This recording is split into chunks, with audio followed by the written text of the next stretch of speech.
people need to understand is that honeybees are excellent pollinators, and we are dependent on their survival so that things can get pollinated and that we have food to eat.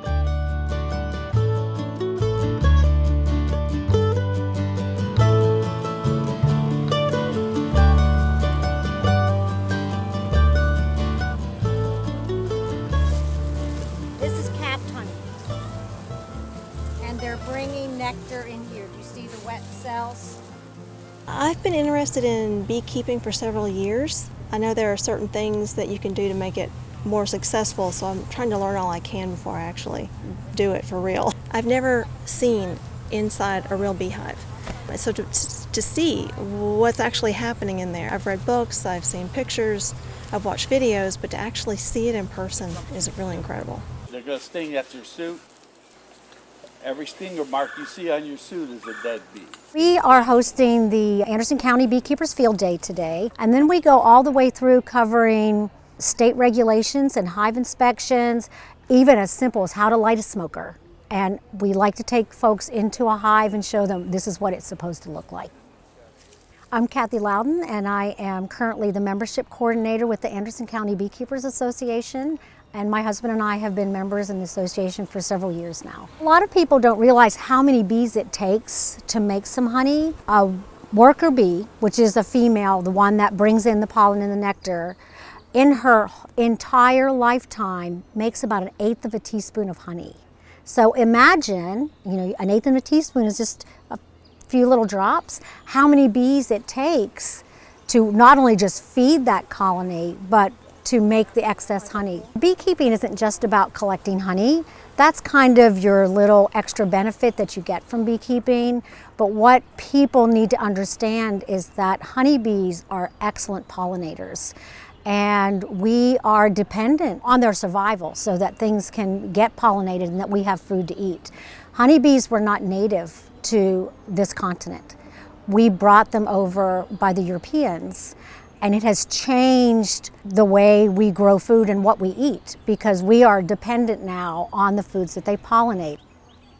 I am a gardener, and when I first started to establish my garden where I currently live, I had no pollinators, no squash, no corn, no melons, and those are all 100% dependent on pollination.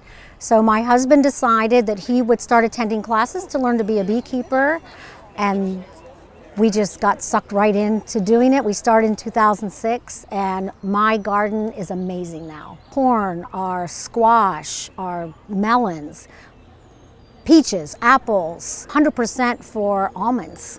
Without honeybees, we would not have these foods. Today, our goal is to try to teach people how to get bees, how to set up an apiary, how to start a hive, where to get honeybees, and the importance of taking care of them. We need as many beekeepers as we can get, but we don't want bee havers. We want people who want bees and will take care of them and do everything they can to try to keep them healthy and alive. From how to prepare your apiary, what has to happen. You have to make sure that your bees are in an environment where they can thrive.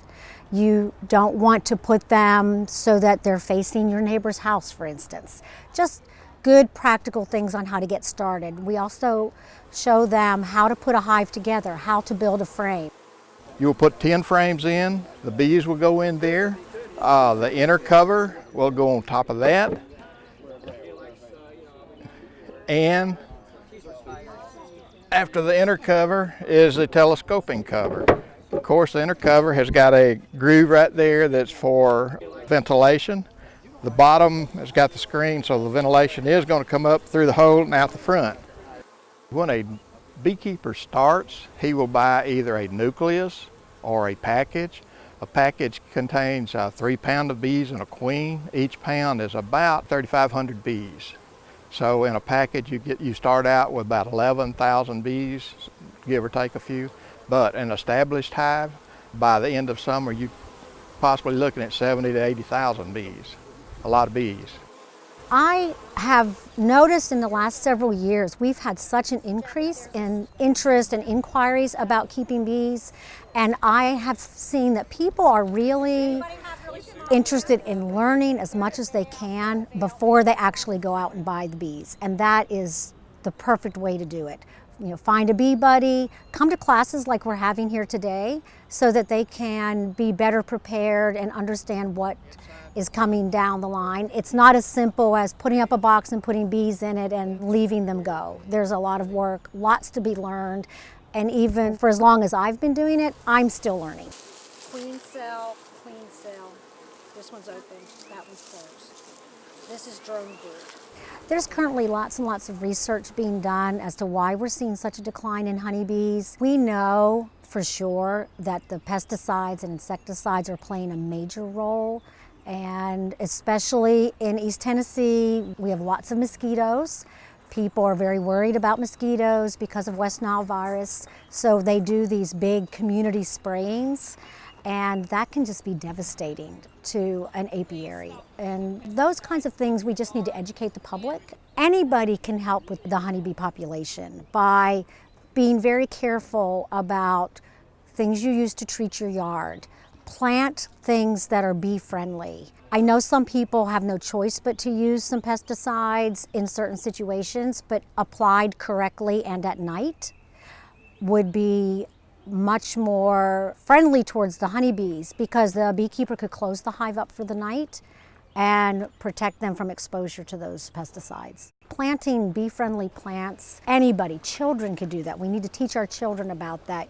Your flowering herbs, flowering trees. There are wonderful resources you can find of native plants to Tennessee that are perfect for honeybees. I live in a subdivision. I decided that instead of having just bushes for my landscape, I plant all flowering edible plants like various basils that bloom, thyme, chives, rosemary. We have peach trees, apple trees, anything that is good for the honeybees. It makes beautiful landscape and it's perfect for them. It's a win-win. One law in particular that I think people are not aware of, which is very interesting, is that in the state of Tennessee, no one can tell you that you can't have bees unless you live in a subdivision where you have signed a homeowner's agreement that says you can't. So a lot of people think, oh, I live in a city, I live in a subdivision, I can't have honeybees, and that simply is not true. I think a lot of people, when they first start keeping bees, think it's going to be all fun and just a little bit of work, and you're just going to put your bees in there and it's going to be awesome. And then they start coming to our meetings and learning about pesticides and diseases and mites and all of these other things that could come their way, and it becomes very challenging.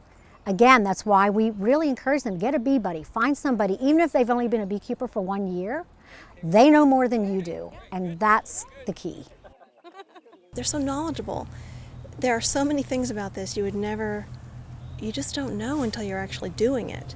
To have them physically pull it out, show you what you're looking at, tell you, what the different things are that's happening, I think I'm going to go ahead and get a hive and get started.